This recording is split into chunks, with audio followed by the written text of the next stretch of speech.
Hello, ladies and gentlemen. Welcome back to another preview episode for our next clash coming up, of course, round 21 with our arch rival, the Pies. It is Bluebaggers Edge, of course. Thank you for joining me.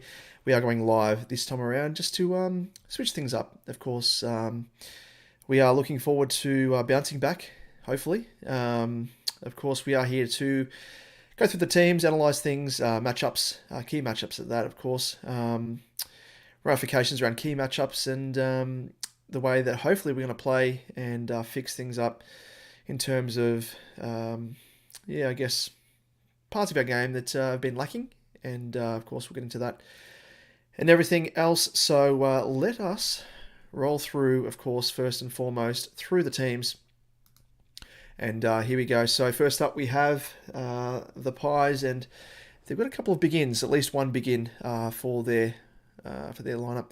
Bo McCreary is a very, very handy forward, of course. Comes in. Likewise, Jordan Goey, who was a late out last week, as it turned out, and not too happy to see him back. But of course, if you're going to prove yourself, you might as well do it against the strongest lineup possible. So bring it on.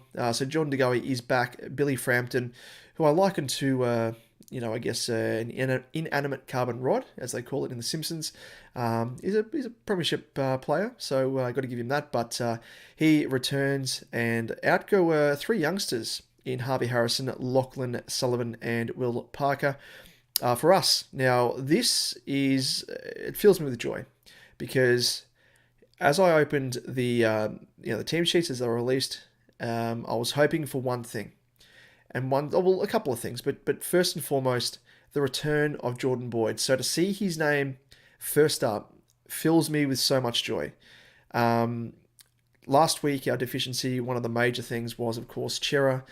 The coaches, Vossi and co, persisting, I have no idea why, but persisting with Chera off half-back, and Jordan Boyd being left, of all things, as an emergency, despite the fact that he's clearly in our best 22. Walking away from the game last week, that was the one thing that stuck in my mind, and I was just left wondering, like, why are the coaching staff experimenting this time of year? First and foremost, tinkering with our best 22, leaving out clearly a best 22 player, who I know, albeit he had an injury issue, was given a week off against North, and was, by all reports, declared fit to play for Port Adelaide, hence the reason why he was as an emergency, because if there was a laid out in our defence, he would have come in. So I know there were some people on Twitter saying that he maybe the club was giving Boydie a bit of extra week off. I just don't buy it. Like, if you've got a fit player, if you've got an unfit player, you're not going to name them as emergency, because if there's a late out, you're absolutely cooked. So that there stuck out to me. Even when the teams were announced last week, I was chatting with Janeth, and and even after that with my wife as well, we did a bit of a live stream, and this time last week, and looking at the way the team was structured up, we were going in with one less defender virtually, and I thought Chincotta was going to play a bit more off defence, and especially considering Boyd wasn't back in, and as it turned out, Chera was played off half back again. So for me, that part of our game, and you can't really blame Chera too much. He's not really accustomed to playing in defence at all across his career. So for him to be thrown back into defence as opposed to Chincotta, who, for him, bread and butter playing in defence, of course, didn't really make much sense. I know that they were trying to use Chincotta as, tag on Butters, and it was swung around between a couple of players at least, but yeah, that just such a big ask for Chera. I know he's been out of form and obviously returning from injury, but just wasn't working. And it was like the coaches were like, all right, well, we gave him a week. We'll give him 2 weeks and see how he goes. In a matchup against Port Adelaide, in a game where it was a must-win, I just didn't understand it at all. There's a bit of a difference. I know, like, people have said, Zach Williams has been able to go from defence into the forward line, but it's way, way different to go from the midfield into defence, especially if you've never played in that area before. So, like Zach Williams going from defence, playing in defence, he obviously knows, reading leading patterns, in terms of placement in front of your opponent if you're playing as the forward, because he's a defender. He utilises those insights and skill sets that he's acquired over the journey playing as a defender to, part of his arsenal when he's playing up forward. So I think it's a bit easier to transition from defence into the forward line as opposed to going from a midfield spot where, I guess the coaches have said to Chera that you need to make yourself a bit more accountable. And yeah, you have to work in your defensive side of the game. But to do that at the detriment of the rest of the team, I didn't like it at all. Wasn't good. And it didn't, that was the one time I think all seasons where I've just been like, okay, I'm a little bit concerned with our coaching side of things. So there's that. Obviously, selection, the roles that they're giving players. So I'm glad. Okay, just in summary, I've gone off for a bit of a tangent here about Bordy, but I think it needed to be said. I spoke about it in the post-game review video. If you haven't seen it, went through and identified those areas which we needed work in, and I think selection was definitely one of those. And we've kind of struggled with that across the journey as well. We've seen with, trying to get the best combination, the best lineup across the journey, and we've battled with that in the ruck, especially. Do we play TDK with Pitnet or one or vice versa? So we've seen it across the journey, but to tinker with our defence, yeah, didn't like it. But good to see him back in, of course. Blake Acres, moving on to the next inclusion, he has been missing. His running carry, his two-way running, which on transition has been so missed. We saw that on the weekend against Port Adelaide, where if we turn over the ball, we, especially off the back of it, and we don't want to use it as an excuse because there are many other teams as well across the journey that have had short turnarounds. So a 5-day turnaround wasn't ideal, but you can't use that as the number one excuse. So having said that, though, I mean that the boys obviously ran out of legs towards the end, but not having someone of Acres' ability running back and forth, that tireless gut running, was just sorely missed. So great to see him back. Big H. I mean, we know the quality that he provides this year. I've got to pull up his stats, but I had a look earlier, and on my Supercoach Edge, my alternative channel, we had one of our resident Bluebaggers, one of our supporters in there, Jonas Goat, and he was pointing out Harry's conversion rate this year. It's something ridiculous. Like his percentage is, I reckon, well over 70% in terms of the goals that he's kicked compared to his wayward kicks. So full credit to H to turn that around, and you can tell his routine as well. His run up. The family that sit in front of us at Marvel games, they've identified that, and they always make a bit of a joke of it. When Harry marks the ball, he goes back like 10 paces and then takes his 10 steps in, kicks the ball. And it's that routine, I think, which has provided a little bit of consistency to him, and none of this like bobbling the ball around and all that sort of stuff. So great to have H back.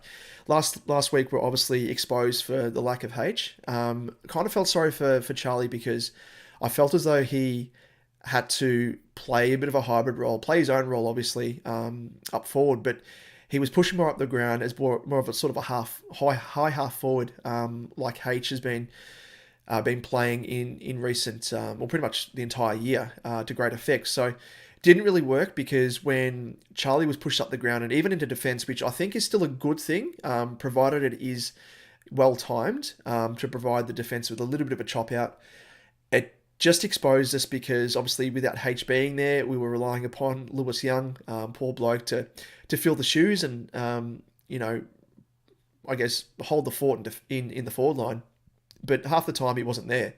That I guess is not I guess he didn't have the familiarity at senior level, not having played pretty much all year, to know the structure and what's required of that role. So great to have H back, and sorely missed, as I said. And I mean, spoke of it in the review episode of Port Adelaide, that video, as well as the chat that I had with Jonathan. We identified that game heading into North Melbourne and even coming out of it, and it was to do with the fact that the way that we play Charlie and Harry is something that I think needs to be switched. Like we talk about the moves that the coaches have made with, Chera playing off half back and playing Boyd's role and getting him out of the midfield because it's obviously we're overstacked and we're overflowing with the players we've got running through the middle. But the one thing I'd love to see them do is switch the role of both Harry and Charlie. Play Charlie further up the ground. Virtually he's had a taste for it against Port because he was playing that role with Harry not playing. But in doing so, have Harry play Charlie's role as a deep forward.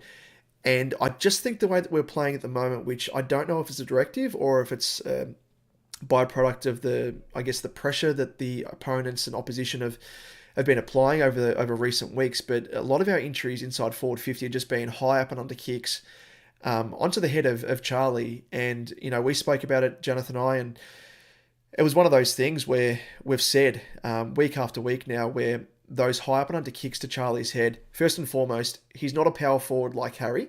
He doesn't have the frame or the bulk.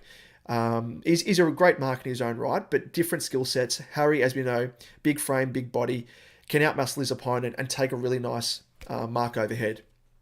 So he loves that. He relishes in those situations. Compared to Charlie, who his one wood is his speed off the mark and leading patterns and his ability to read the play. We saw it in the early part of the first quarter against Port Adelaide where we hit him up, first couple of passes, straight lace out on the tit. That's the way he likes the ball. That's the way he prefers it delivered into him. You can tell that's his strength. And he kicked a couple of goals early, and when I saw that, I was like, we're on here. We've learned in terms of our forward 50 entries, they just haven't been, hitting the mark, pardon the pun. But yeah, off the back of that, I thought, here we go, we're set.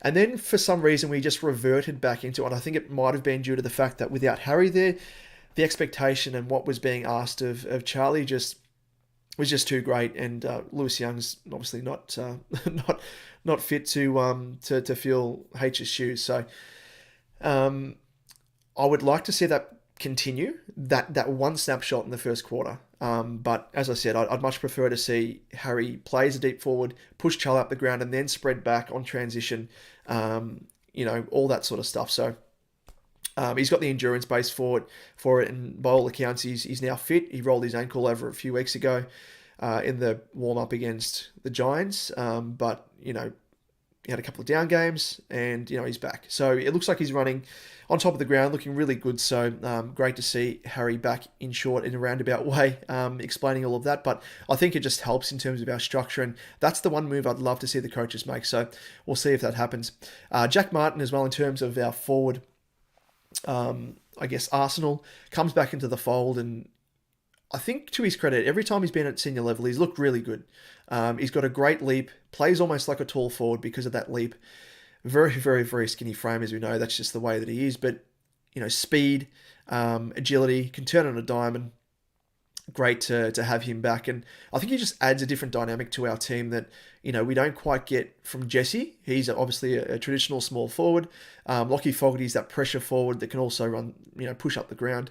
Elijah Hollins is kind of that hybrid, can play tall, can play almost small, but, it's his quality foot skills that we really enjoy. But Jack Martin, I think, is something that, it's a bit of X factor, I think. It is a cliche, but I think he does offer a bit of everything, and good to see him back in the team. So hopefully he can remain fit and play beyond this 1 week, because it's almost a running trend now where he plays a game and then gets injured and he's out for another 4 plus weeks. So I must say that, and I spoke about it in the preview episode last week with Port Adelaide, with the team sheet announcements, and it was to do with Cunningham.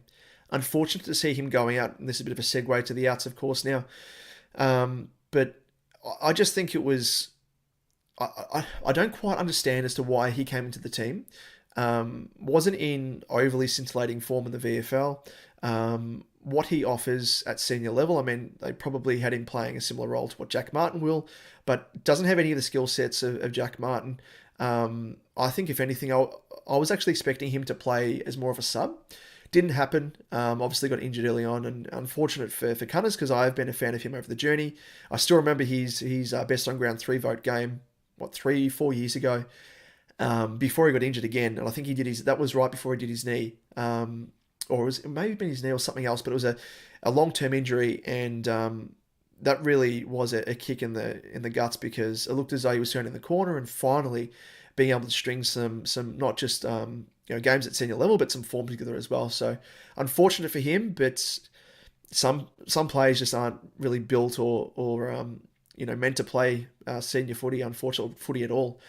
Such is his wretched run with injuries. So all the best to Cunners. Lewis Young, as I said, omitted, just wasn't able to. I mean, kicked a nice goal, but just with the return of H, we don't need him. Yeah, unfortunate. But Jack Carroll, likewise, omitted. Did a couple of nice things. Has done some nice things over recent weeks. And Lockie Cowan. Lockie Cowan, I think, is a little bit unlucky, I will say.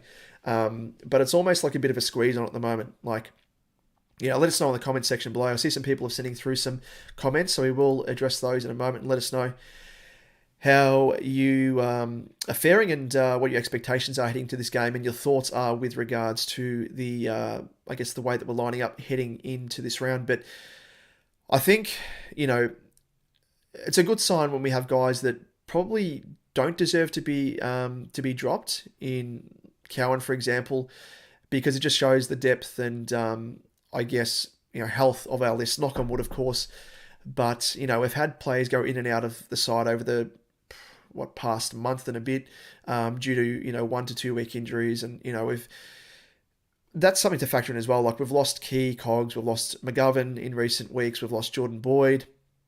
Martin hasn't been available for a little while, but toiling away at VFL level, and Akers as well, getting injured in recent weeks. Sammy Walsh is obviously persevering through a bit of a sore body, potentially sore back, but we've obviously TDK and stuff. So we have had. Again, we don't want to use the word excuses, but we have had reasons as to why we haven't had that continuity in our game, and had, the continuity and consistency that we had in the latter part of 2023. So, Lockie Cowan, having said all that, I think, he finds himself a little bit unlucky, has been quite serviceable. But yeah, I think of the guys that are still on the team that you could have switched with Hollins, but I think structurally, probably hands tied, wouldn't be able to do it, and I know some people have mentioned Ollie Hollins. I reckon he probably should have been given a little bit of a spell as of, about 4 weeks ago. Second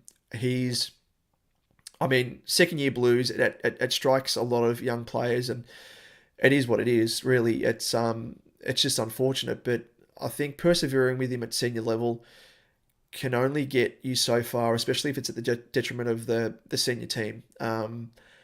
He still does some nice things, and I think his running is a very much an asset, as we know. Speed off the mark, endurance, everything else. But I just think he, if we're dropping the likes of Kemp in recent weeks, we've now dropped Lockie Cowan. I think Ollie Hollins deserves at least a week in the VFL just to touch up things. Vossi said it about Kemp. He's best 22, but sometimes they need guys to go back to the VFL and work on deficiencies and make sure they're up to scratch with expectations and stuff. So he's obviously hitting on KPIs that they've set him in some way, shape or form, which is good. But I just think he has been a little bit sloppy. Decision making as well. Port Adelaide, there was a classic moment where would have been just past the wing, and Cripper, you probably remember this, but Cripper was running through, had the ball, gave it to Ollie. Kind of like an obvious one too, but in this case, all Ollie needed to do was just have a little bit more awareness, a little bit more time to assess the situation. Cripper already had an opponent on him, literally just about to grab him, and handballed it to Cripper. He was tackled, holding the ball, and it was stuff like that where it's just like, you've just got to have that awareness about you, and just in the situation itself, and that to me is just a little bit of panic setting in, but also little bit of rust, I think, that needs to be dusted off. So, that's just my thoughts with Ollie. I do love him, and I don't like to use players as scapegoats, but, like to call out as well that the players, if they have fallen off the pace a little bit, there's no harm in going back to the VFL level and giving a little bit of a brush up. Let's roll through some comments through the chat here, and we are joined by Lockie Jack. Thanks for joining us, mate. Big fan of Lockie Plough, and I know that. Hence the hence the little avatar there. And you've said pretty happy with the side changes, and I think that'll probably be similar across the board. I'd be very surprised if anyone comes out and says that they are unhappy, or there are sweeping changes that should have been made outside of those that have been made. Outside of the forced change with Cunners, which even if he didn't get injured, I think he probably would have lost his spot anyway. But yeah, I think they're pretty self-explanatory. Lewis Young, structurally, with H coming back in. Jack Carroll off the back of Akers, and Lockie Cowan off the back of Jordan Boyd, and Martin comes in virtually as a bit of a replacement for Cunners, and as bided his time in the VFL and deserves a bit of a run. Jonas Goat, who I referred to earlier, great supporter of ours over on the Supercoach Edge channel, and an absolute legend, fellow bagger, of course. He says, how is Jack Martin's fitness at the moment? That lead-up forward role is very important, and we have no one else to do it.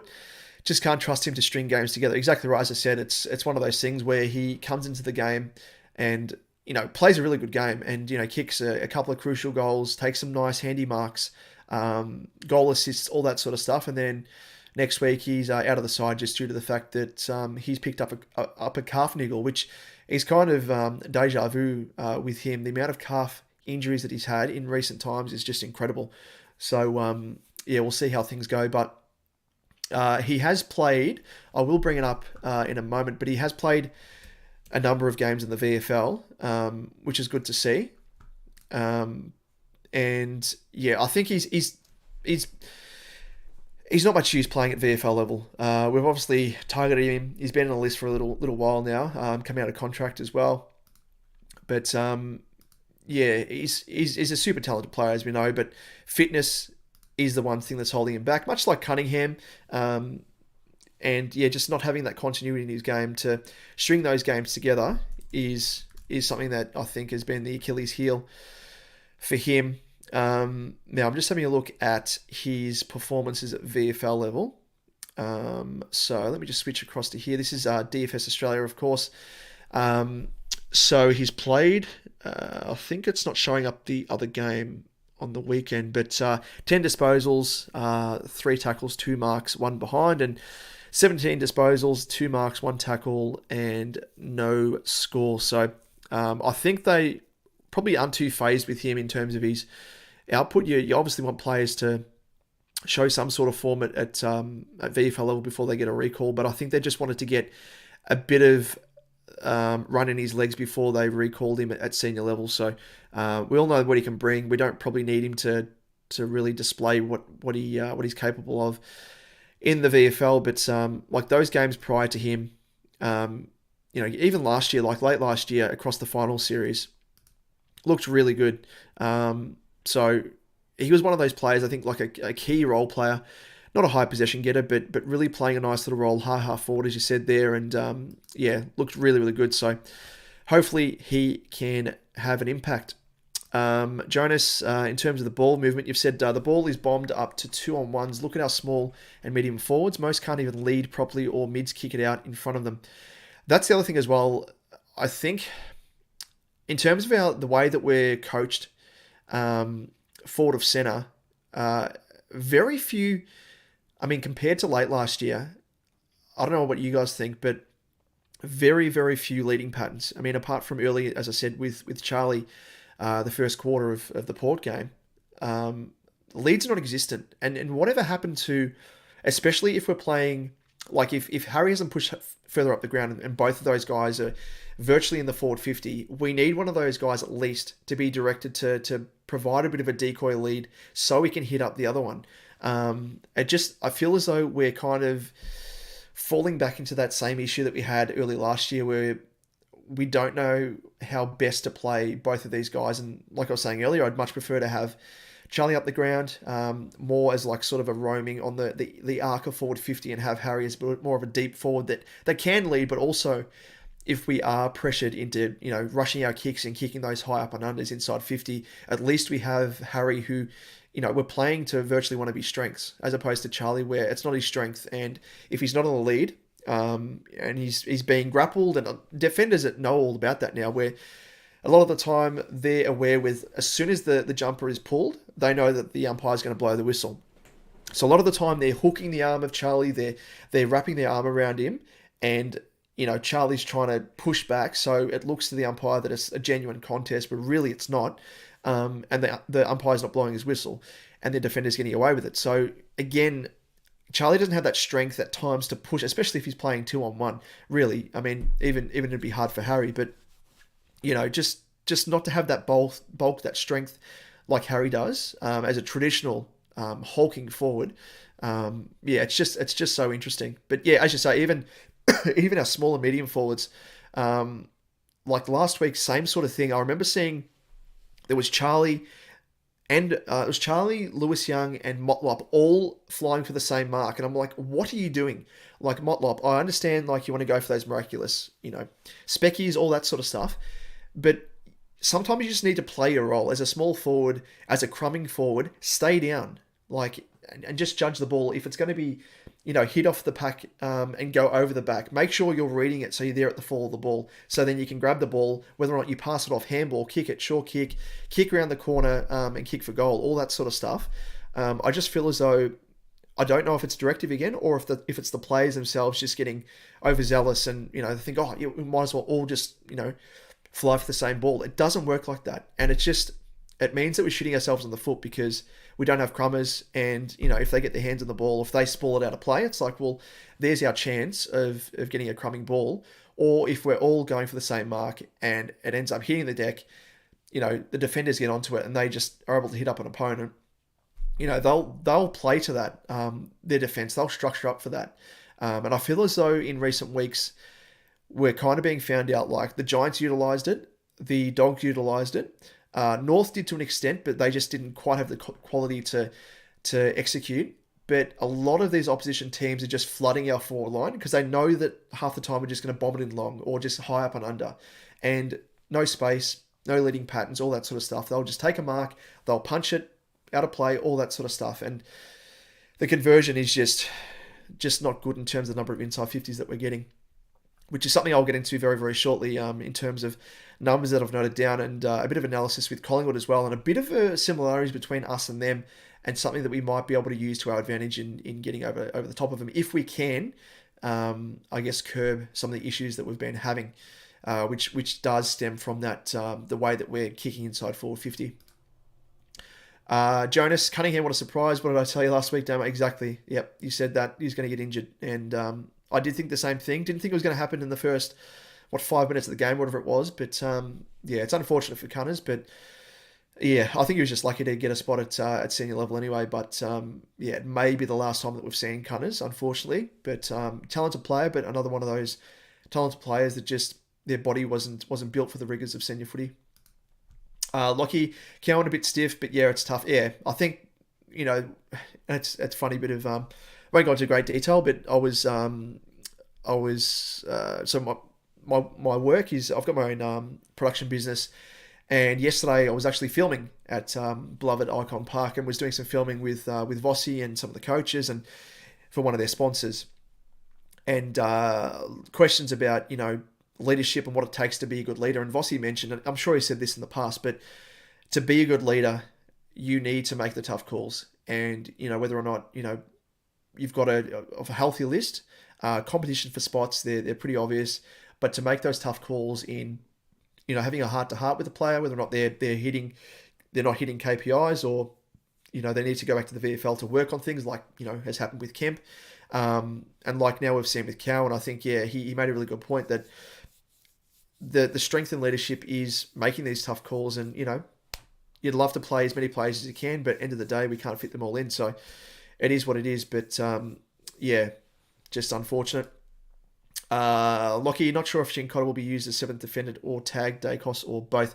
Let's have a quick look at the teams again and the way that they're named. So I think with this starting 6 that we've got, I think that should be the way that we line up. Like Chincotta's on the bench, but I do anticipate that he's going to start on Dacos from the get-go. And I hope that he does. And the one thing that I spoke about it on Supercoach Edge, but the one thing that I'm hoping that we do is is tell, Chin Cotter, and, he played at him last time as well. But to me, there are certain players that, you can kind of get under their skin and can get into their psyche. And the players that I've noted with this are Butters and quick to lose their temper and cool. If you put them off their game, they're not able to play their normal natural style. They tend to just switch off, and psychologically they lose it. So Butters is one, and that's evidenced by the fact that he's accrued 30 grand worth of fines or something, and he's actually getting frustrated and hitting blokes. Lucky that he hasn't been suspended. Lockie Neal's another one. Across the journey, you crack the shits. I think Hewitt, when Hewitt played at him last time, but there are so many guys that have been able to get under his skin and provide a little bit of physicality, a little bit of pressure, nagging, pulling the jumper, all that sort of stuff. Just doesn't like it. But Dacos is 100% definitely one of these players. And I don't know those of you that are tuning in, how much footy you watch outside of, obviously the Baggers. But a classic example is when Durham from Essendon played on him. It wasn't a traditional, tag like a, scragging, that sort of thing. Was playing on him, playing close checking type role, and was pushing him off the ball and all that sort of stuff. And Dacos ended up losing his shit, and he was thrown off his game. And I remember he was getting into scuffles. He was getting frustrated, mouthing back. And I remember late in the game, he actually ended up having a shot for goal, and he was actually talking to himself. And you see him virtually read his lips, and he was like, "Fucking hell, Nick! Like, come on, kick this!" And ended up missing the shot, dropped his head. So his confidence had dropped over time, and that was due to the fact that Durham had played an absolutely fantastic game on him. And again, to that point, I hope Chincotta has seen that and the way that other taggers have played on Dacos and really extracted the most out of it, because you really can put him off his game. And I think he's that sort of player because he is, by society, he is a quality player.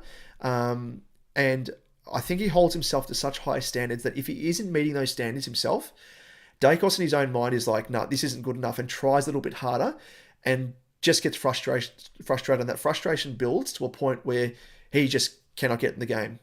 So I think, if we can do that, that would absolutely help us and put us in good stead. But I think he will play as a tagger. Good to see the way we've structured up there with Boydie, Weeders, Sardi, Kemp, Gov, and Newey. I think that's probably, looking back to the early part of the season, that's our best defence. And probably the first time in a long while where we've had a fully fit defence. McGov was out for a little while. Kempy was dropped in recent times. Boydie, obviously injured. And Weeders has been in and out, obviously copping corkies left, right, and centre, and hasn't really been able to play, full 4 quarters in specific games. So really, I think this is a massive strength for us and really shouldn't be underwritten. And hopefully these guys know that this is the best chance structurally in defence for us to really do a bit of a number on Collingwood's forward line. Looking forward to that. But maybe Chincotta might be rotated through defence. Don't know if he needs to, but at least now, thank the Lord, we don't need to play Chera through defence. Let us know as well, because the other thing I'd love to see the coaches do, and it's something that we saw, which was a strength throughout the finals last year, was Walshy playing off the wing. I just think, if they were playing Chera off half-back, because, again, we have a bit of a squeeze on in terms of the number of players that we can run through the middle and rotate through the engine room.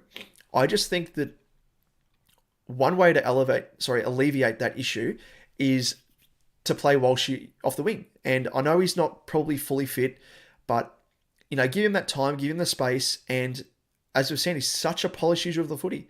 There are times there throughout the year where he's kind of going to be a little bit lacking, has been kicking those high up and under kicks, out of congestion, and just not hitting up targets as probably he normally would. Whereas I think when he was playing off the wing during the final series, where he had that time, he obviously he can run all day, plays to that strength, and his entries inside 50, hitting up targets, all that sort of stuff. It's just so perplexing we haven't gone back to it. So we'll see what happens, but that's kind of my other request, and I'd love to hear your thoughts as well in the chat as to what you would like to see with regards to Walshy. Like, do you think we go back there? It worked. Unlike Chera off halfback, which didn't work, and they persisted with it. Go back to what has worked, and go back to basics. To borrow a bit of an overused line there.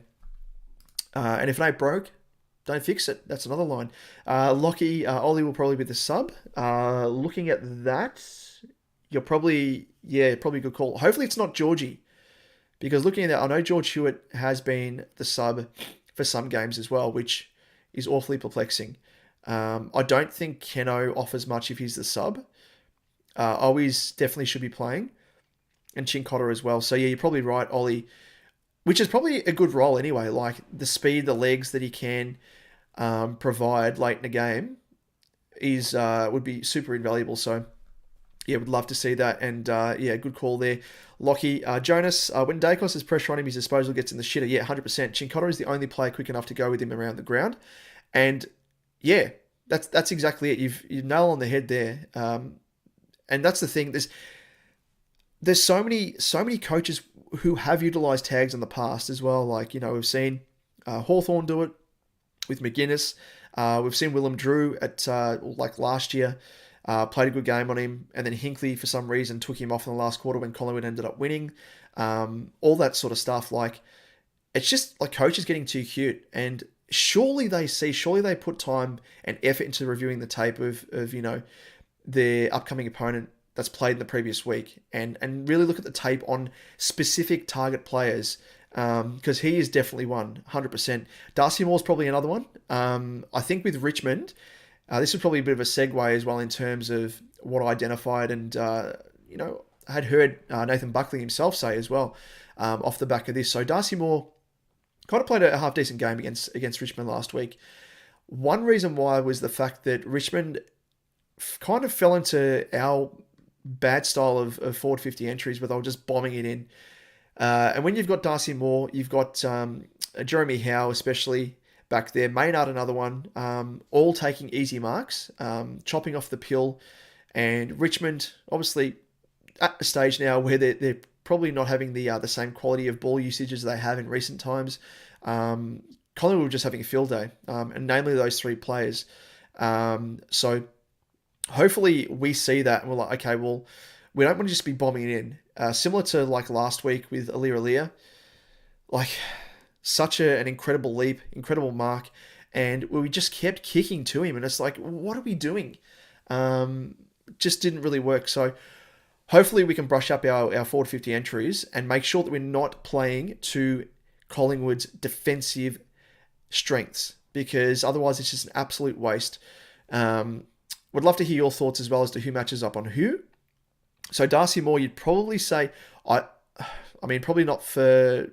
He's probably a good matchup for like in terms of talking from their perspective, they would probably have Darcy on Charlie, and in terms of Harry, probably Maynard potentially in terms of sort of weight division. Howie not so much, I don't think.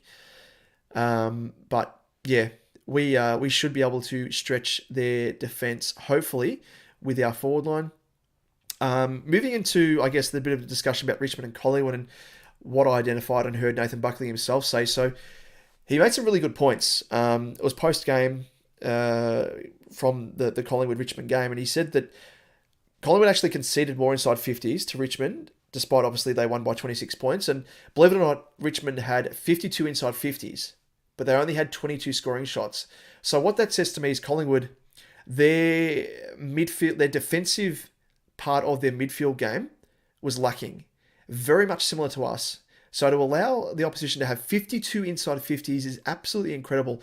But again, 22 scoring shots. So the way that they were entering Richmond, entering forward 50, obviously wasn't efficient. 22 scoring shots out of 52, less than half. So, if we're able to polish up our forward 50 entries, we can capitalise on their lack of defensiveness through the middle of the ground. And really, hopefully make a bit of a game of it in that sense. So obviously, as I said, shows the Pies' lack of defensive play through the middle and transition to allow Richmond that time and space, kicking inside 50, and highlights Collingwood's strength as well. If you're not kicking it efficiently inside 450, they're gonna tear you to ribbons. Moore, Howe, Quaynor as well, Maynard, they chop off those entries and prevent the scores. So that's exactly what they did against the Tigs. And obviously we've had those exact issues with the lack of defensive pressure being applied by our mids. And it looks as though, we share, unfortunately, more in common than what we thought. Mind you, on that game between the Pies and the Tigs, they had themselves, Collingwood, 51 inside 50s and just 23 scoring shots. So it is evident that whilst the attacking play from the Pies through the middle was on point, their entries inside forward 50 didn't capitalise on that dominance, and Richmond were able to quell the scoreboard threat by and large. So, we had those issues against Port. Let me go back through and look at those stats that we had against Port Adelaide, because that was a key thing, really. Let's have a quick squeeze back there. We'll delve back in. Not a very good game. Not a very good game to delve back into. So let's have a look at the stats here. So obviously went through this already, so I won't go into great depth as I did with the review video against Port. But let's go here. So inside 50s for Port Adelaide, we conceded 56, and we only had 45. So whilst they had 56, they ended up having 24 scoring shots.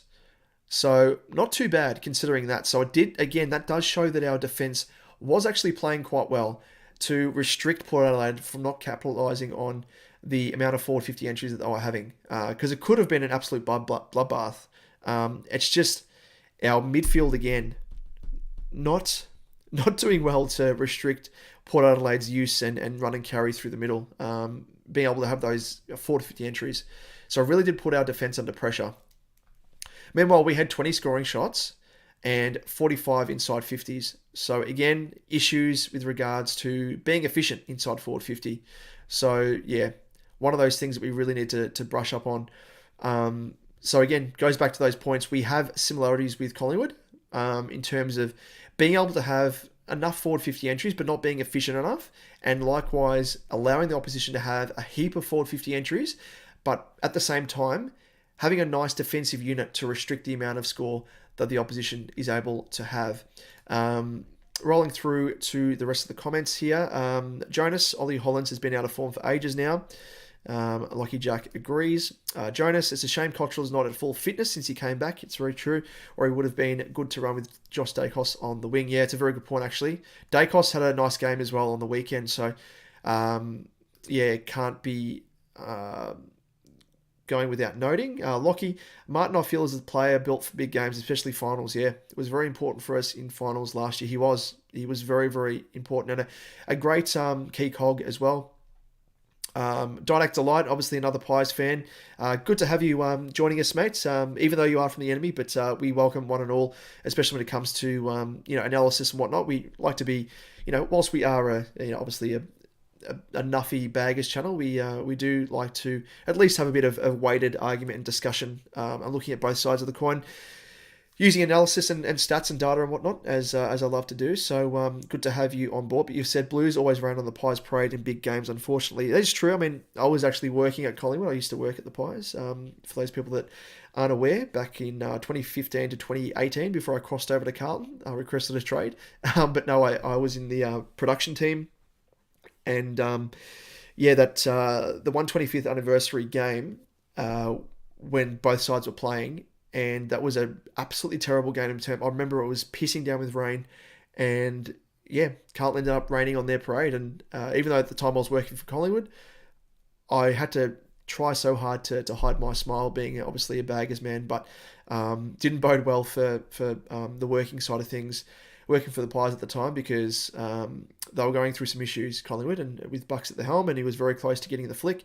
But yeah, you're right though, that I think every milestone that they've had, like it's the every 25th year celebration, it's like the 25th anniversary, the 50th, 75th, 100th, 125th, we've beaten Collingwood every single time. But this time around, the celebrations are to do with a specific player, obviously Pendles, who is an absolute superstar, arguably one of Collingwood's best players across their entire history. So they want to come out and they'll obviously want to have a nice little big win, much like we wanted to have for Cripper. But yeah, it just wasn't to be. But yeah, we'll see what happens there, and hopefully those omens work for us, because we'll take anything at this stage. Didac, that's for sure, mate.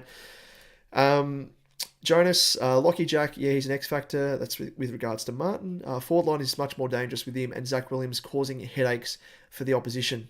Yep, exactly. And be interested to see, like, if Williams didn't actually get injured, do you think that Jack Martin would have been able to get his spot back in the forward line? I wonder. Because Williams in his own right was playing a really, really good role at forward. Didak, you've said, do you reckon the Pies might use defensive forward on Wiedering, reigning premiership full forward, framed at his back? Yeah, I did note that, and it's let us know as well, like your insights as a Pies man yourself, as to what you think they will do defensively, the way that they match up. I mean, Wiedering is, as we know, as baggers, such a good intercept mark, reader of the play, all that sort of stuff, and so. I don't know. Who would they have? I mean, McStay's not going to play. They're going to want him to play attacking. Lockie Schultz as well. Jamie Elliott, obviously. Will Hoskin-Elliott's kind of like a high half forward, pushing up to wing. Bobby Hill can just be an absolute pest buzzing around, and McCreary's a handy forward as well. So I don't know if any of those guys could really play I guess conversely, a bit of a defensive forward role on Weeders. I just think it's going to be a bit of a battle.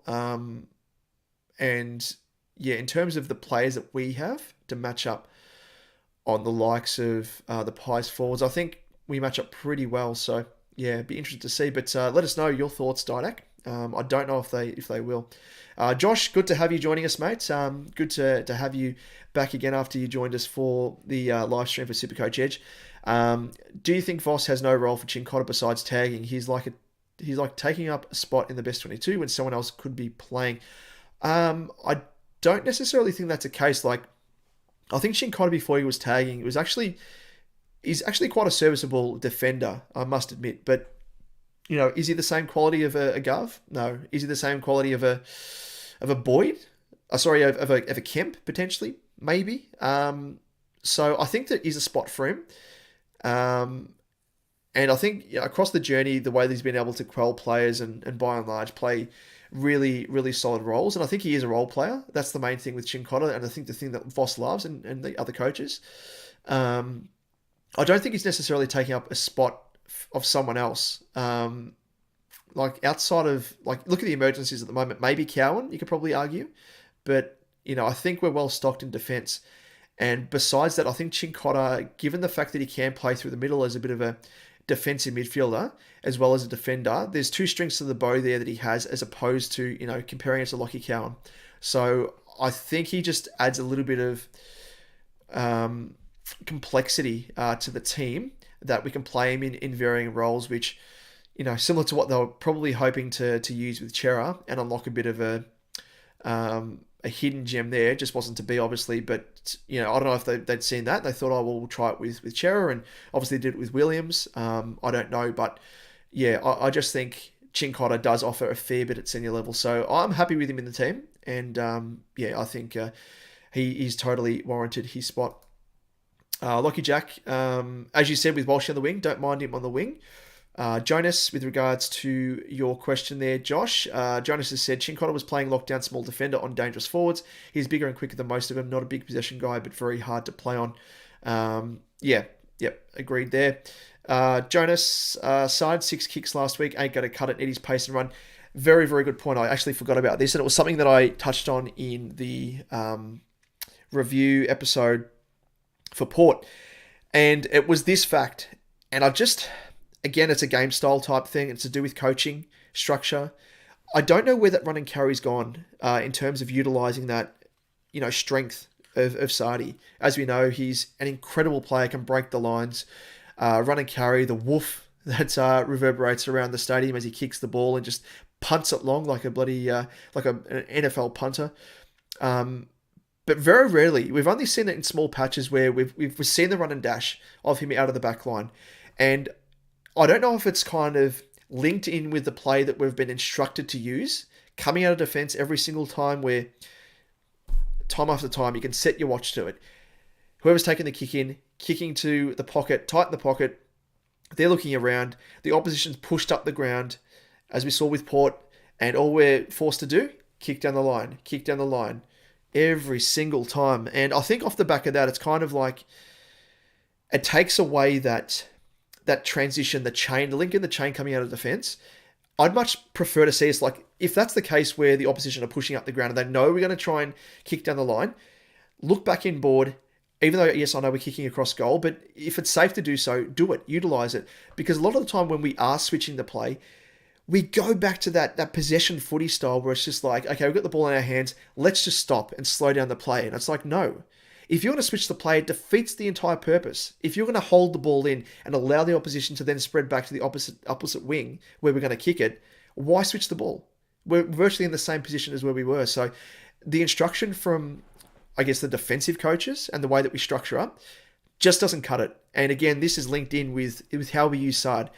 A lot of the stuff, which is what I was calling for early last year when I was very, very unhappy with, as some of you might know, I was calling for Vossi's head and a few other coaches because the way we were playing, which is the way we're playing at the moment, so one-dimensional. Coming out of defence, kicking down the line, and especially on the weekend without H there, what did we expect us to do? Like, they expect Motlop to bloody jump on the shoulders of Lewis Young and take a bloody mark? It was just ridiculous stuff, especially when you have someone like an Alir, which this week, Collingwood's Alir is Darcy Moore.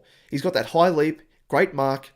We know that he can use his knee because he's used it to his advantage a few times, but he breaking, fracturing the vertebrae of Paul Witsy and lacerating the spleen of Petrarca and a few others. So, it's one of those things where I think we just need to utilize a bit more zigzagging, and I call for it, heading into the back part of last year. Instead of kicking down the line, yes, like kick it out of, like, take the short kick, but then try and go across the ground, switch the play, and then zigzag back into the center, take the corridor and run through there. So many times we could have taken the corridor and we just haven't. And I don't know if it's due to the fact that, I'm sure it is due to the, the instructions from the coaches, but, I imagine as well, it's probably a lack of confidence, which I remember early last year, we had zero confidence. When we were switching the play, we had what we're doing at the moment where we just hold the ball and we're looking around like, where do I kick it? And it's just you've got to have that dare, that zip, that zing in your game to kick it into someone like, or pass it off to someone like Sard that can just burst through the lines. Because a lot of the time is like, they read our play, they know we're going to kick it down the line. So use Sardi. But yeah, I don't know if it's going to happen, and we've seen it too fleetingly. We've got to see it more. Because it's really a part of our arsenal coming out of defence, attacking wise, that a lot of teams don't have. So we've got to utilise it to our advantage.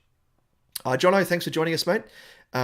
You've said, really enjoying the role of Elijah Hollands. Do you see this role being maintained for next year? 100%. Yeah, he's probably by far and away our most improved player, really. I mean, obviously a new recruit, but what he's brought to the table is incredible. Really good disposer of the footy as well. One thing I love, goes for marks. Isn't afraid to really take those kicks and bite those 45-degree kicks off either, which I really, really like and really appreciate, because it shows he's got that confidence in his ability to do that sort of stuff. So, yeah, really do like the game of Elijah. Where are we? Sorry, I've just lost... it just refreshed and I've lost the... where are we at now? Here we go. Sorry. Jono, you've also said... thank you, Jono.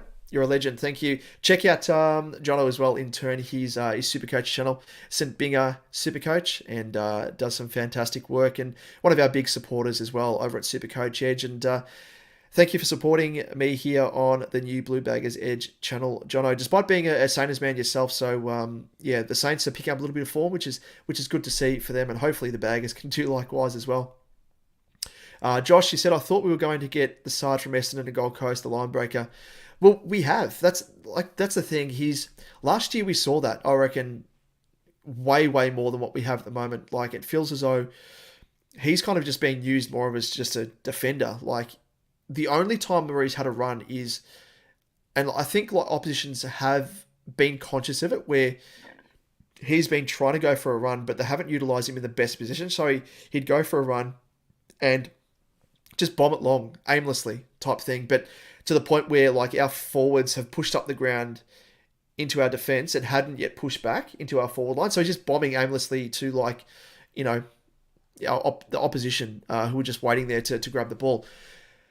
Um, but yeah, I mean, a classic example is like against North Melbourne. He was breaking lines. You might remember the bit of play. There was, I can't remember who it was. It was like two North players. He burst through them as they both like lunged at him. He took a bounce, dodged around another player, went sort of along the wing through the middle, and like bombed the ball inside forward. Incredible, incredible play. That's the sort of stuff we want to see more often, because as that style of play showed in that one moment, it's a definite bit of sting that we could use. Josh Voss hasn't used him properly at all. No, totally agree. Like Blakey, Dale, Houston, Nick Martin. Yep.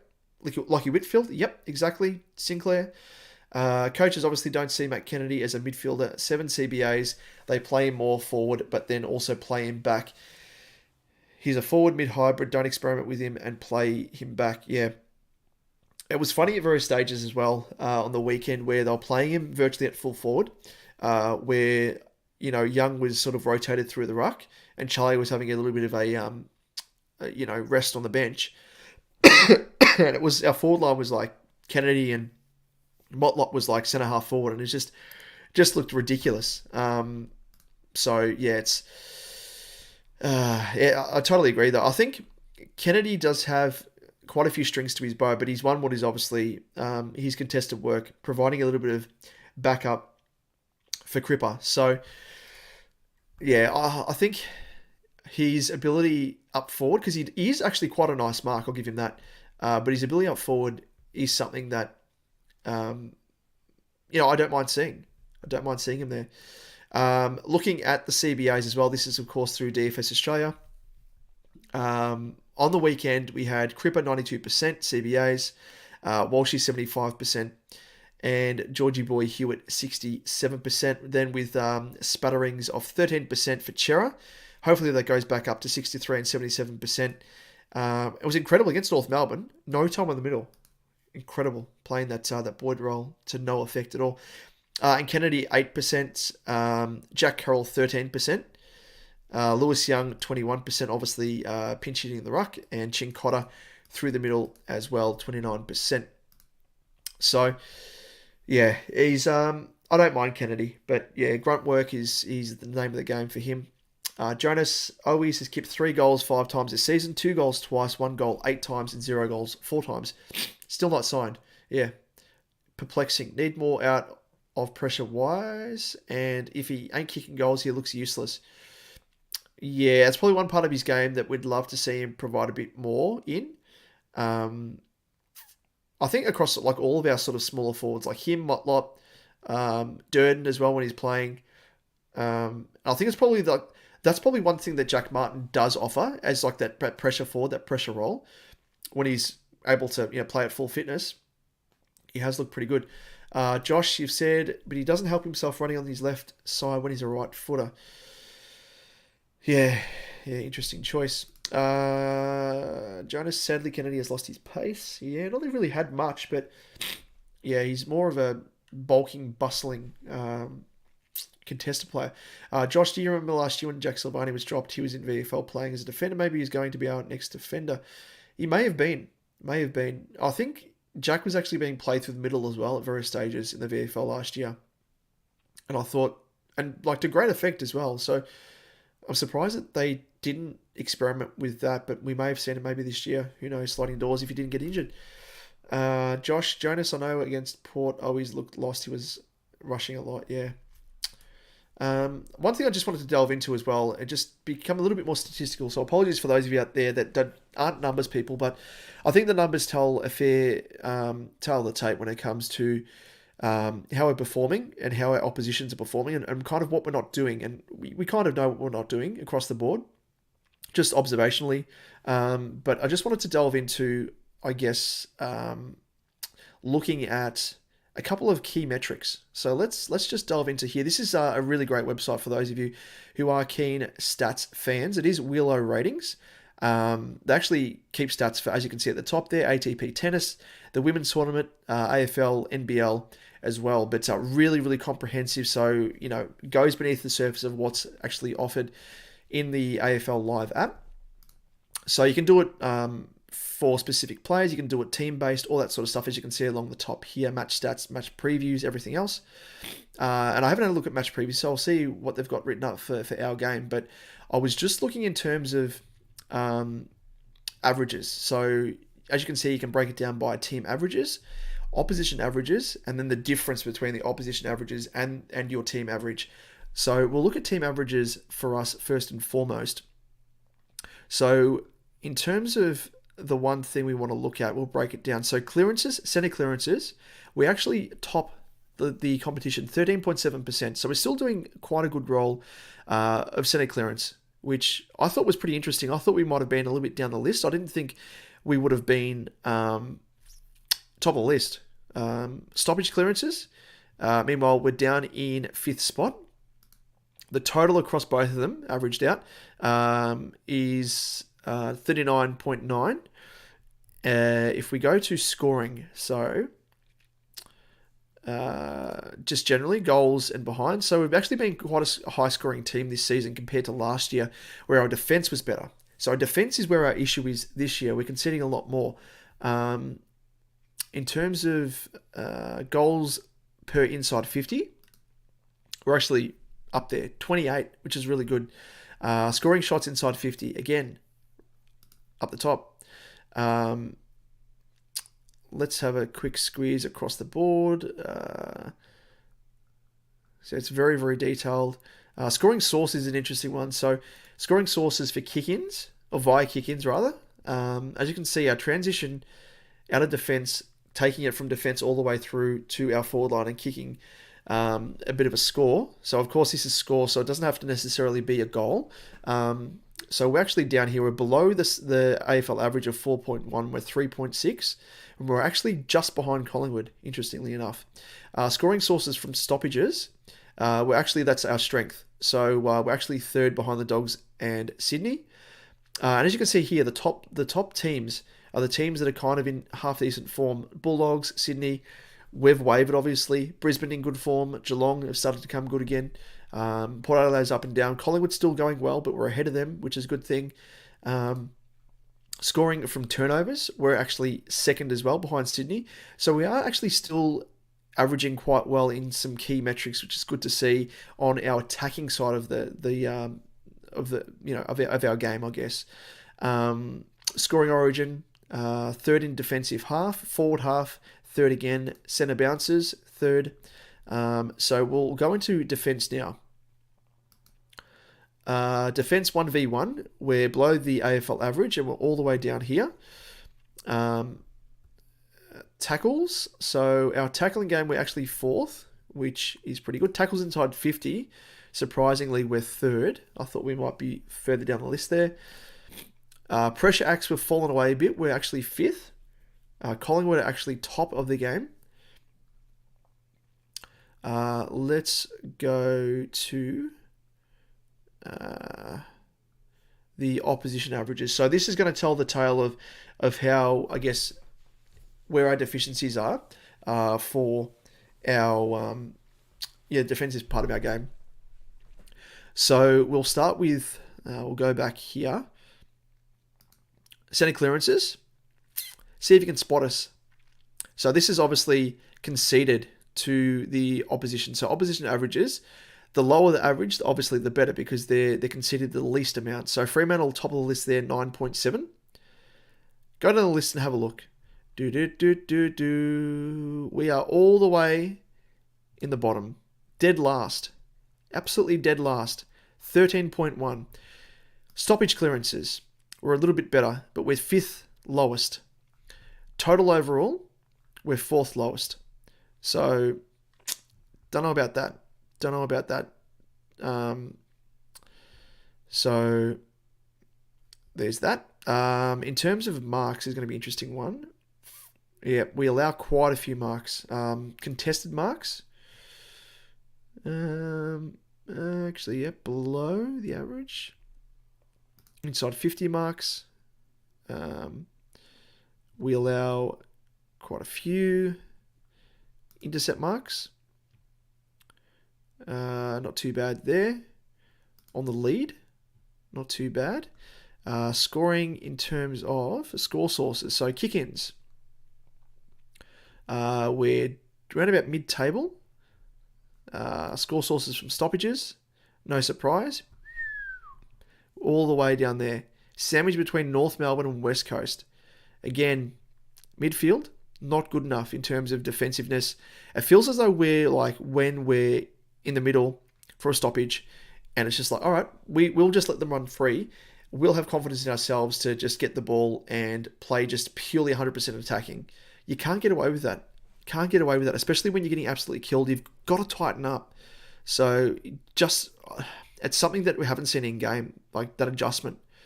Because it's obvious that, again, there's a trend across past few games. Giants, Western Bulldogs, North as well. Even Richmond as well. Their sort of first half did well against us. Scoring origins. So we're just above the AFL average. Forward half. Centre bounce will be all the way down the bottom there. Just above Carlton. Sorry, above Carlton. Above North Melbourne. Defence. So we allow the opposition to tackle the third most, 67.7. Tackles inside 50. Again, terrible. We're actually worse than West Coast North Melbourne. Just better than the Geelong. Pressure acts. Again, allowing quite a few pressure acts to the opposition. Spoils, so on and so forth. So, really good website, and again, just highlights that deficiency in our game. Let's have a look back at the chat. Apologies. Missed a few here. Where are we? So, Jono, you've said, I thought Elijah could be used more on the ball.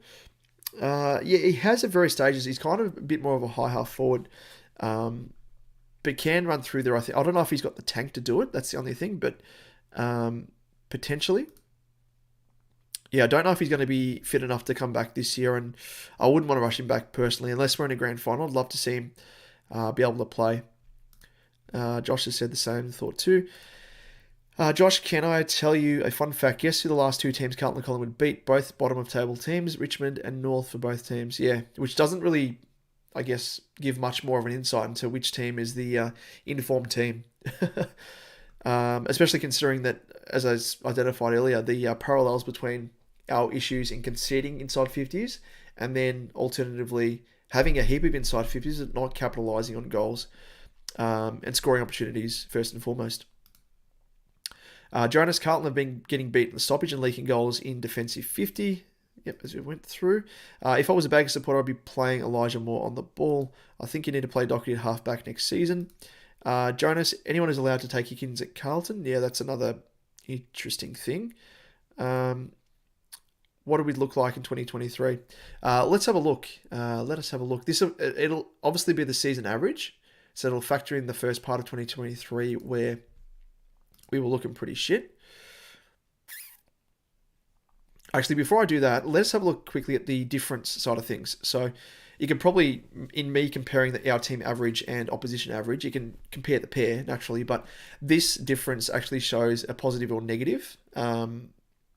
So if we're doing okay in the stoppages, but we're getting absolutely smashed in the stoppages as well, it'll be weighed into the negative. So we'll just have a look again for... So clearances, centre clearances, we aren't too bad. We're actually just positive, 0.6. Stoppage clearances, 0.4. And the total is a positive 1.1. Score sources. So score sources from kick-in. So they're being able to score more. So we're actually in the negative there. Stoppages.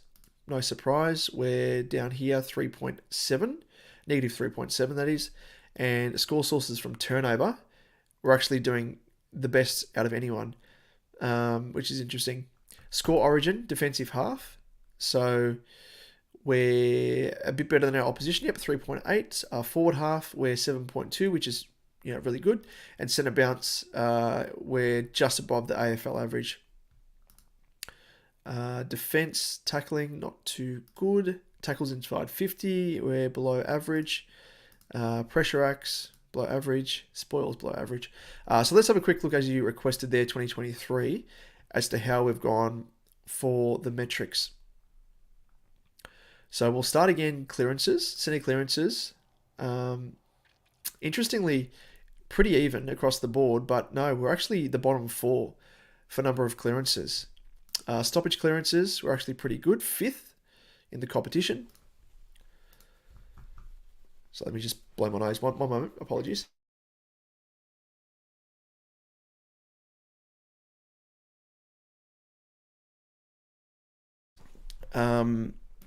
What else we got here?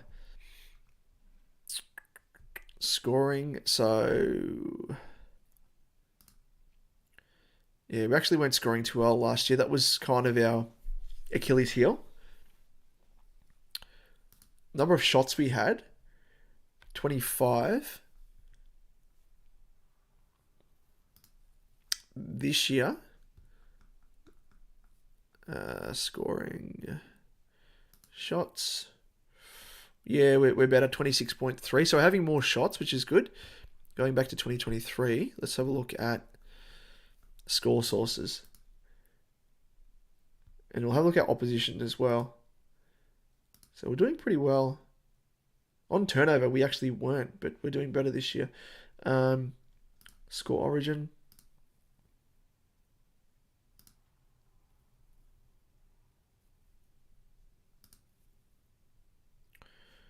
Okay, let's have a look at the opposition averages. So score sources, kick-ins. Where is it? Just below. Actually, no, sorry. 3.5. Stoppages. Yeah. That's interesting. So opposition averages, we're actually conceding the least amount of scoring. So it's like almost the opposite to what we are this year. Like we only allowed 25.3 compared to this year. And let's just have a look at quick turnovers. Well, 3, 4, 5, 6. So there we go. So we'll have a look. We'll flick to 2024. So just take a note of that. Score sources to the opposition for the average, 25.3. This year,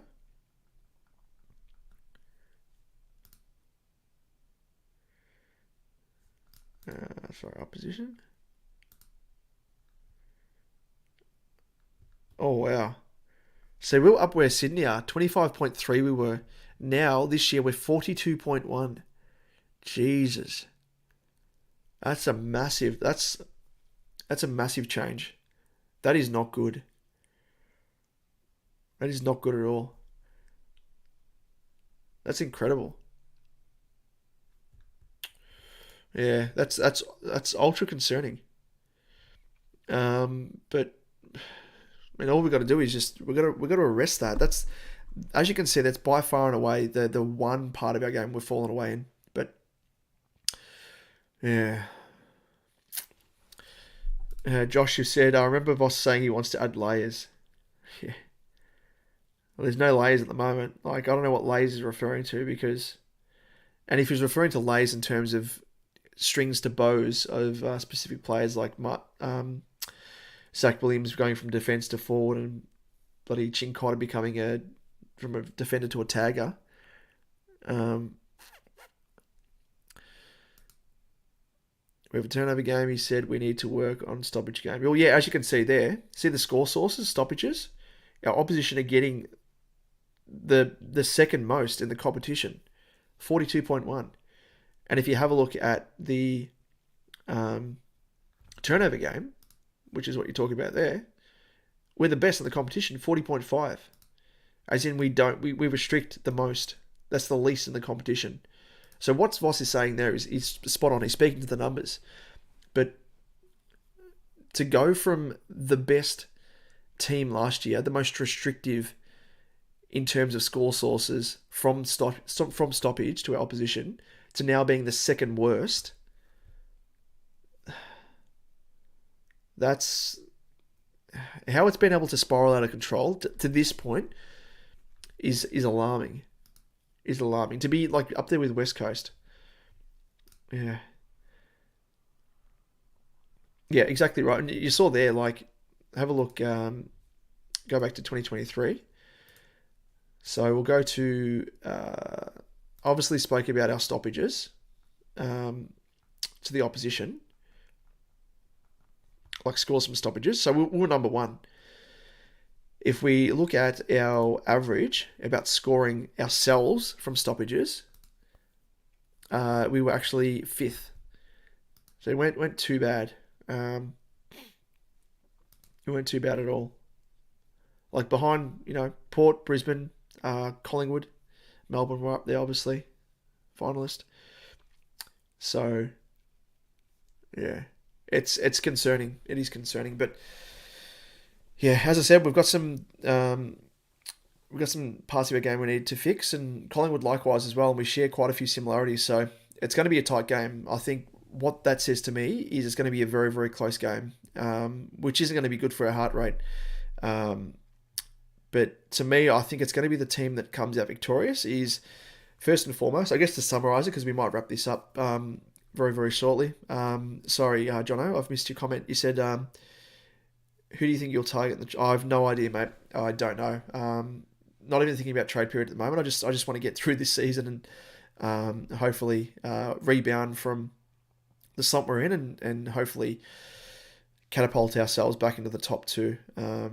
But yeah, I've always said we kind of need and we've been shown for it with the fact that we've lost Gov. When we lost Gov, we were exposed.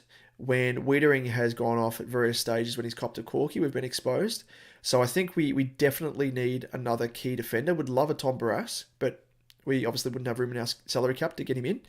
But someone like him to really help us out would be fantastic. But yeah, it probably would mean that someone like Kemp would lose their spot, which would be unfortunate. But I think we need another key defender, really. But yeah, we'll we'll worry about that at the end of the season. Job's not finished yet, and we're firmly focused. I sound like a bloody coach here, but we're focused on the rest of this season first and foremost.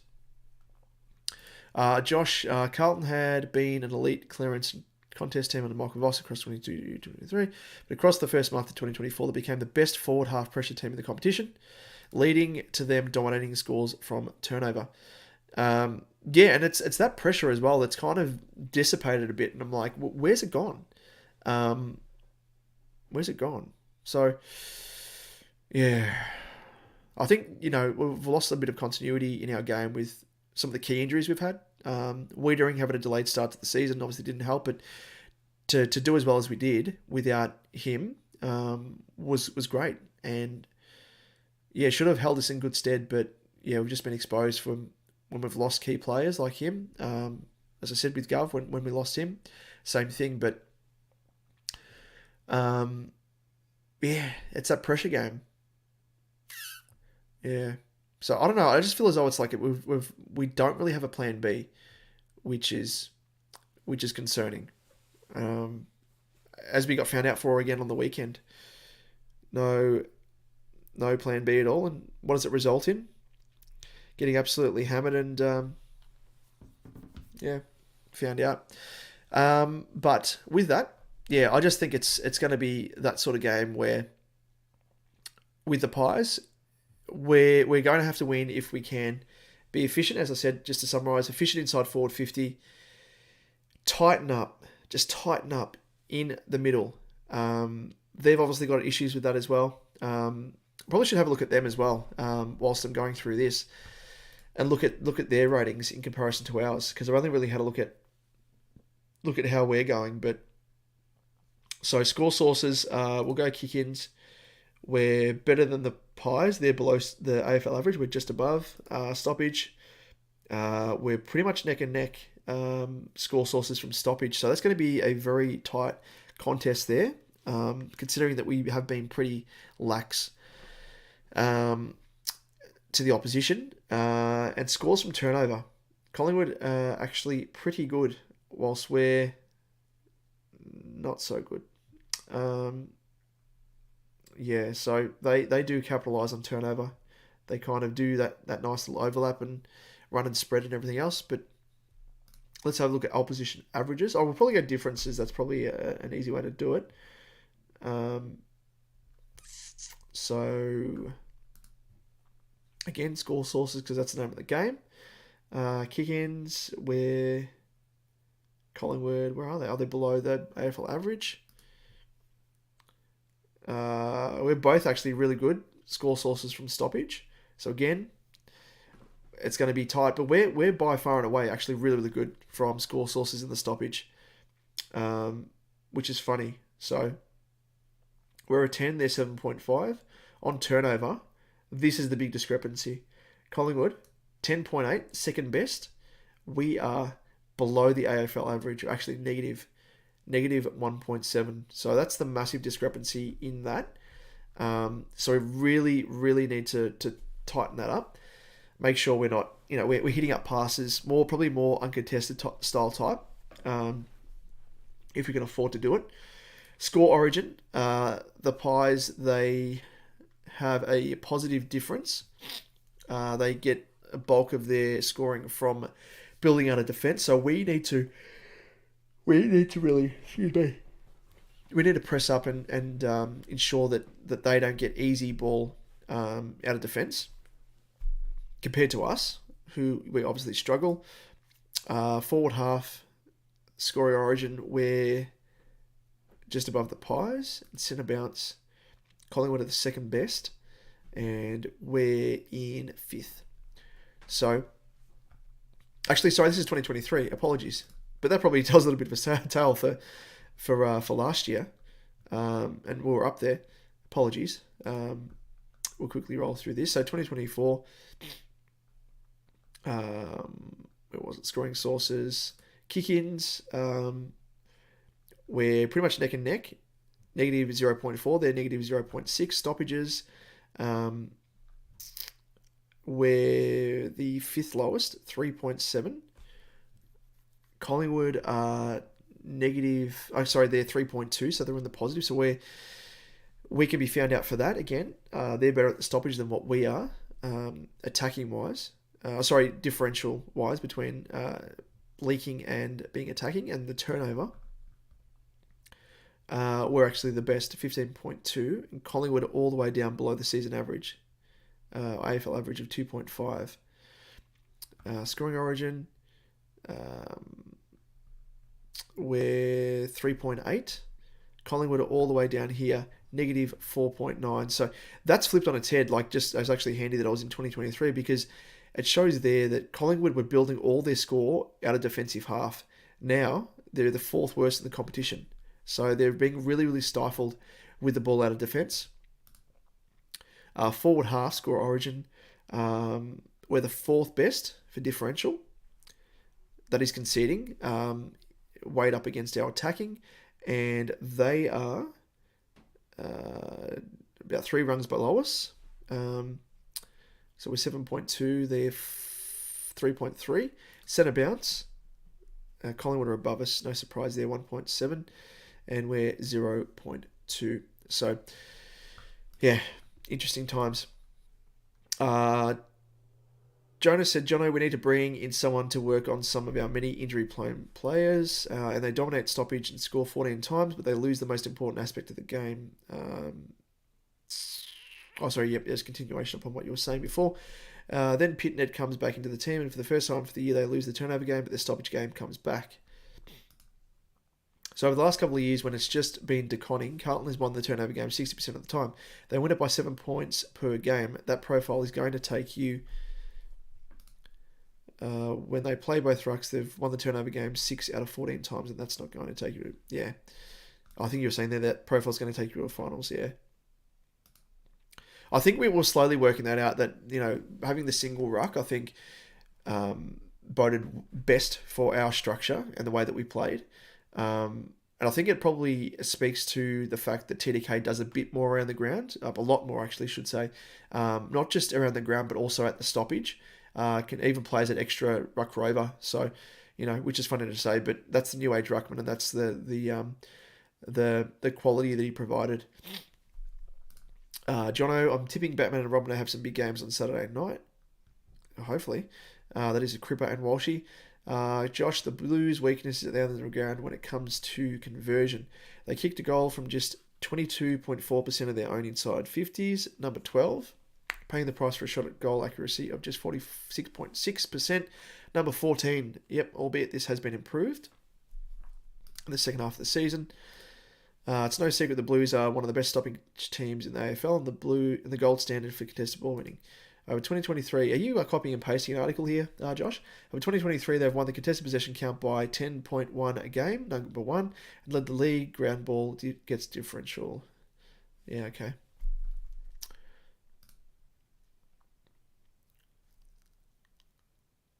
Jonas, Port v Sydney on the exact same time. There you go. It is shit. Because there's ramifications across both of those games.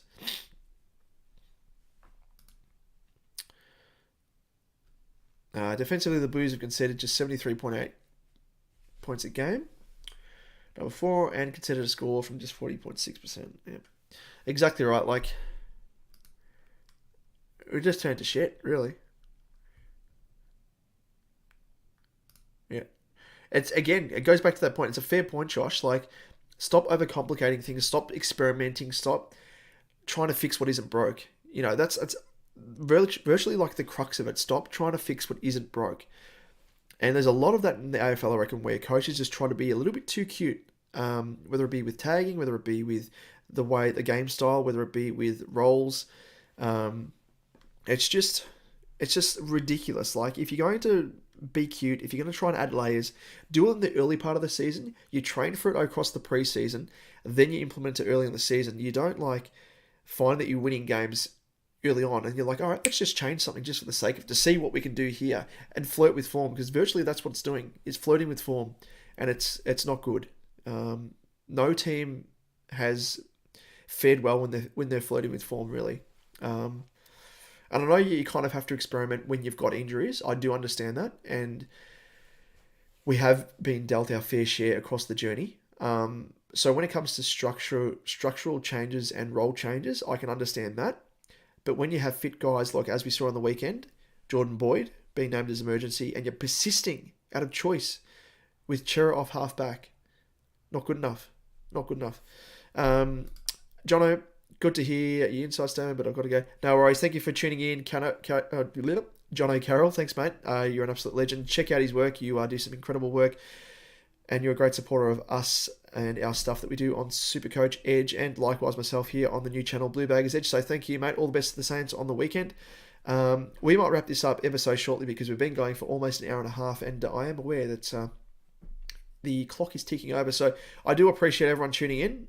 We do at the moment have, we ticked over to around about 14 people earlier on, but we're up to 7 people watching at the moment. So let us know if you are watching, what your thoughts are with the team ever so quickly.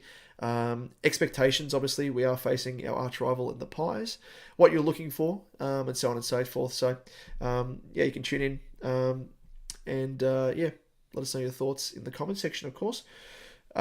Josh, he brings in Cottrell when Cottrell didn't play one game of VFL. Cottrell comes in for the first 2 weeks and looks like a ghost, yeah.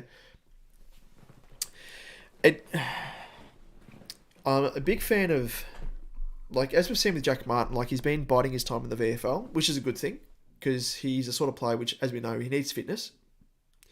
And mercurial player offers a fair bit. But I think every player, especially if you've been out for a little while, play through the VFL, really. Get some form behind you. Jonas, the AFL is going to ban Essendon Scarf's dangerous. Oh, God. Josh, people made the excuse Foss was probably looking into what was his best 22 for finals. We were only 2 games locked in the top 2 at one point. We shouldn't have been playing with players coming in and out. Chera coming straight in and playing as a defender when he looked underdone just shows the selection integrity they've got in cause. Because he's getting paid. But again, play him through the VFL. Exactly right. And this is the thing as well, flirting with the fact that even now, just, I guess, speaking to, you might have seen reports about the Swans potentially resting Brodie Grundy. And as soon as I heard that, I think, well, the Swans aren't in good form. They can't afford to drop someone like a Grundy, especially in a position in the ruck where their next best is Peter Adams. that's those sort of things like leading into finals. I know they want to give guys a rest, but keep in mind there's a pre-finals bye, all that sort of stuff, and just there's so many coaches that just they flirt with form, and why do you need to do it? Honestly, stupid. But yeah, 100% with us, like we need to finish top two. If we're not finishing top two, I am fearful that we might win a final, but you it's going to be so hard to win the first final if you're playing interstate, which at this stage, if Sydney and Brisbane finish top two, we're absolutely cooked because playing either of those two teams in their home state, we're done for. As we saw, we were valiant in the opening against Brisbane at the Gabba last year, but we obviously beat them earlier this year, but that's just a miraculous bloody wizardry type stuff. That, yep, you're speaking my exact words verbatim, Josh. Jonas, selection integrity, yeah, don't get me started, yeah. And just on that as well, Jonas, with, I guess, Carroll coming in, I probably would have preferred to have seen Binns come in. As much as I like Carroll, I think Binns off the back of his big game. I'm a big fan of rewarding effort. If you've shown really good form in the VFL, you should be rewarded for it, especially not just a one-off, but a nice run of form, which he has had. And I do think that it does promote a bit of positivity. Get him in there, get him a taste. He's only played, a quarter of footy, which was against the Cats. Hasn't had a decent run at it. So, yeah, it's just perplexing. Josh, I'm still shocked Ollie Hollands is in the side. Yeah, exactly. Sydney had those games they could have lost. We screwed ourselves. We could have been first. Yeah, exactly. Yep. And we've been very fortunate as well. Like, even games where, Essendon were behind us and could have leapfrogged us, they ended up losing games. Port Adelaide was the same. Geelong were the same.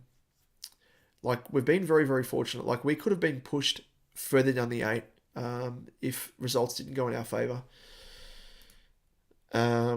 If we were serious about being a threat going deep, we would have won against. Yep, exactly right.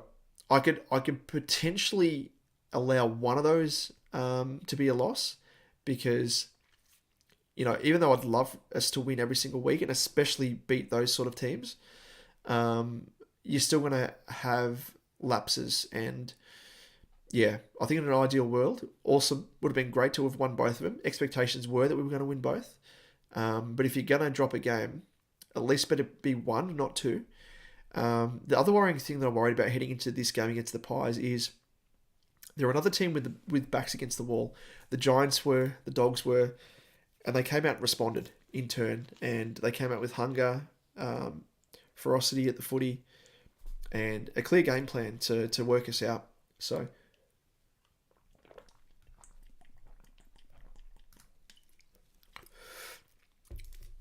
yep, didn't capitalise at all.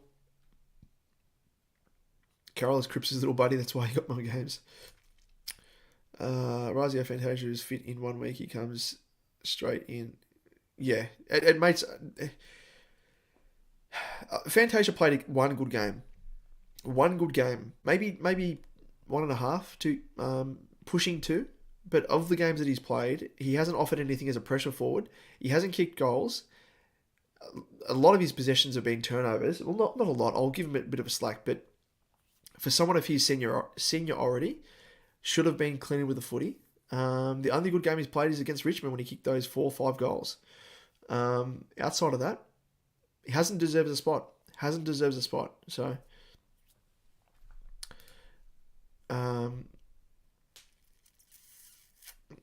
fans said the teams like Jameson were hungry, so we aren't hungry. We're just complacent because we were second for half the year. Yeah, it's true. That's the thing. You can't have the... I understand the season. It's this long season, and I don't think a team's gone through undefeated. Like even Essendon, when they were the top of the game in 2000, they lost that one game to the Western Bulldogs. So it is very, very hard psychologically, let alone physically, to be at the top of your game week after week.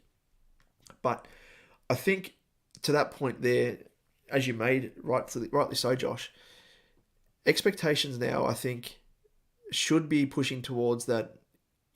These teams if we're at the top of our game comparing to the top of, the Western Bulldogs and the Giants, top of their games, we're way better than them. So with that viewpoint, we should be beating them. And, you know, a lapse in judgment, complacency for 1 week, maybe. Complacency across 2 weeks, not good enough. If we didn't play North Melbourne the week prior to Port Adelaide, if we played another team, who's another team with backs against the wall? Melbourne, potentially. I could see us potentially losing to a side like Melbourne. And it could have been 4 losses on the trot. So I think we've been a little bit flooded with what's been happening. Um, yeah, it is an excuse, yeah, for sure. Um, but there's a whole multitude of factors as well, and I don't think it's just mindset. As we've identified throughout this chat, the way that the ball's being moved, forward 50 entries, the way the side's structuring up, role players, the coaches experimenting. There's a whole multitude of factors that really are culminating in the team being unsettled and not allowing us to be put in the best position to win games. Look, after that Geelong game, everyone thought their season would be over. Then they won the next 3 in top 3 and then lost to the Bulldogs. Yep, I still have a feeling we might lose to the Saints. The thing is, I'm more worried about the Saints than Hawthorn, in all honesty. The Saints, we've been their bunnies for God knows how long. Membry always comes out and kicks a bag. There's players like that end up becoming world beaters, like Keys from Adelaide, who always kicks a bag against us.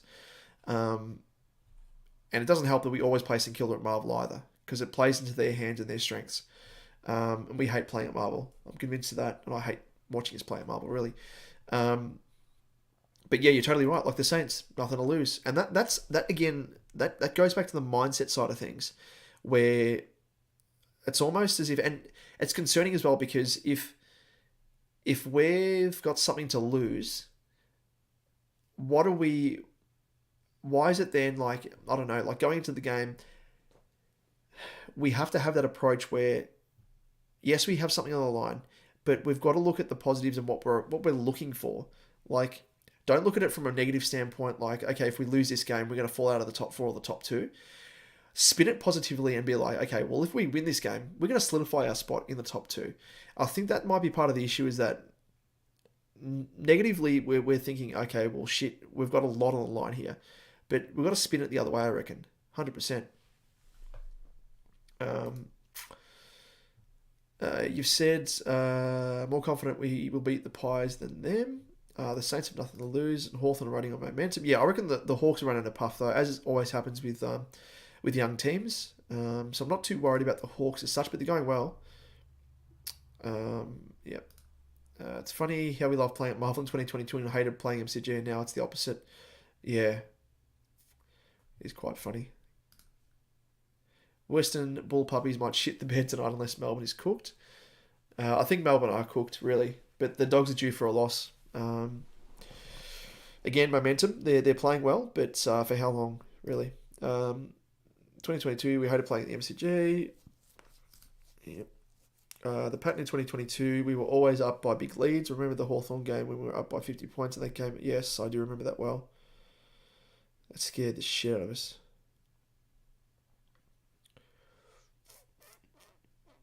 Was that 2023 or 2022? Because I could have sworn that was last year, but yeah. We thumped Geelong, form changes quick. Now we play one good quarterly by 30 points, the teams come back and lose the game. Yeah, it's definitely a mindset thing, but I feel as though it's also the way that we're playing as well. As I said, like last week, the first quarter we looked really good against Port. The way we moved the ball, the way we kicked inside 50, it just fell away. Got to learn how to play 4 quarters. Yep, sustained output. Oh, you're watching it this week? Jesus, what are you doing in the archives? Yeah, I don't know. Let's have a look at the tail of the tape. Last time we played the Pies, and we might wrap this up, I think. Call it a night. really do appreciate everyone joining me. It's good fun, and that's what I kind of want to develop with this channel as well. A bit more lives and a bit more conversations with fellow baggers like yourselves. So I do appreciate it. Let's have a look. Last time we played, is going to say recent encounters. So this game I was actually at my mate's wedding, so I unfortunately missed it, but was watching it on KO at the wedding, of course, because my mate is a baggers man. And funnily enough, we both actually worked at Collingwood, and there was quite a few Collingwood crew or old Collingwood crew used to work with who were supporting the Pies, and that was annoying. So yeah, let's have a look at the stats here. This tale of the tape and see if it was any different or similar to what I guess the way that we've been playing at the stats that we identified earlier. So one of the disposals, 365, 323. Inside 50s. Jeez, 64 inside 50s. Christ. 38 we had. So again, they had 25 scoring shots from 64 inside 50. So again, midfield defense, not good enough. Defense as a whole, like the actual defensive back six, really good. Restricting. Sorry, I've got the I haven't got the thing on the screen. Apologies. Just going through. Sorry, it was, disposals 365, 323, just so you can see it on screen here. And I was just looking at the inside 50, 64 to 38. Like, that's insane. So 64 scoring shots, inside 50s, they only had 25 scoring shots. So we did pretty well defensively as our back six. We had 19 scoring shots from 38 inside 50s, so 50% on the buzzer of those inside 50s were scoring shots. Where else is there? Efficiency inside 50. So that was obviously good, as you can see there, 57.9%. They had 42.2. We're pretty even for the hitouts. Clearances, they had 4 more. Stoppage clearances, 3 more. Contested possessions, we ended up having 16 more. Uncontested, we had more again, which was pleasing, 18. Turnovers, we had 6 more turnovers. Marks, we had 16 more marks, 2 more marks inside 50, and 6 more contested marks, which has been something we've been struggling with as well in recent weeks. This is the big thing. 88 tackles to Collingwood to our 54. So we need to really arrest that this time around. Tackles inside 50 again, 22. Their season average 10.7. We only had 9. Not good enough. So yeah, we need to really up our forward defensive pressure. Lock it inside, which is something that I've been noting as well. We've been struggling to lock the ball inside our forward 50. I don't know if you guys have noticed that, but yeah, concerning. Where are we? Josh, I missed the Western Bulldogs game in 2022 when McKay kicked 4 and Kerner kicked 5. Yeah, that was great. Corey Durden kicked 3. Jeez. Jonas, did you ever overhear Craig Kelly? I've heard some stuff about him. You're referring to the comments that came out the other day. He wasn't at the club when I was working there, but I've heard some things about Mr. Kelly. It comes out so easy. Other teams lock it in, yeah. We need to brush up on that. Yeah, I think he must be talking about what's come out in the media, I think, in recent times, Jonas. But yeah, those discrepancies we need to work out. But it kind of goes back to that point that I was saying in comparing Richmond and Collingwood. Like, Collingwood had a whole heap of inside 50s, but they were able to restrict them, which is what we did last time we played them, as you can see there. So hopefully we can do that. But again, we need to prevent them having that many inside 50s and putting pressure on our defence. It's just a bloody wonder we actually didn't crumble under that pressure. Yeah.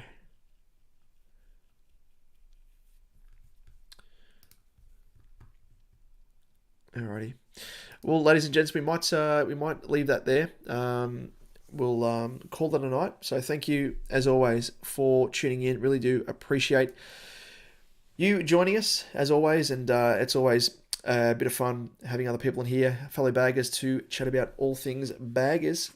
So we will wrap it up there, and yeah, what can I say? Wrapping up. Went through the numbers, everything else, deficiencies. So we need to wrap up and really tighten in.